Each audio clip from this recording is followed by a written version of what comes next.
కుండీల్లో పెంచుకునే మొక్కలకి బలం కావాలంటే దానికి కంపోస్ట్ తప్పనిసరి. మరి ఆ కంపోస్ట్ని ఎలా చేసుకోవాలో ఇప్పుడు చూపిస్తాను.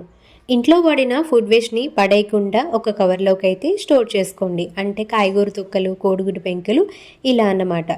ఆ తర్వాత ఎండాకులు కూడా రెడీ చేసుకోండి. ఇప్పుడు దేంట్లోనైతే మొక్కలు వేసుకుందాము అనుకుంటున్నారో దాంట్లోకి ఒక లేయర్గా ఎండాకులు వేసుకోండి. దానిపైన ఫుడ్ వేస్ట్ని వేసుకోండి. దానిపైన కొంచెం పుల్లటి మజ్జిగను వేసుకుంటే కంపోస్ట్ అనేది బాగా రెడీ అవుతుంది. ఆ తర్వాత పైన మట్టి వేసేసుకుని వాటర్ అయితే స్ప్రింకిల్ చేసేసుకోవాలి. మీ దగ్గర ఇంకా ఫుడ్ వేస్ట్ ఉన్నట్లయితే లేయర్స్గా వేసుకోవాలి. అంటే ఎండాకులు, ఫుడ్ వేస్ట్, అలాగే మట్టిని వేసుకోవాలి. ఇలా వేసేసుకున్న తర్వాత వాటర్ మొత్తం స్ప్రింకిల్ చేసేసుకున్న తర్వాత పైన విత్తనాలు చల్లేసుకుంటే ఒక పక్క కంపోస్ట్ రెడీ అవుతుంది. అలాగే తోటకూర కూడా కూరకు వస్తుంది. తోటకూరే కాదండి, గోంగూర కూడా ఇలాగే వేసుకోవచ్చు.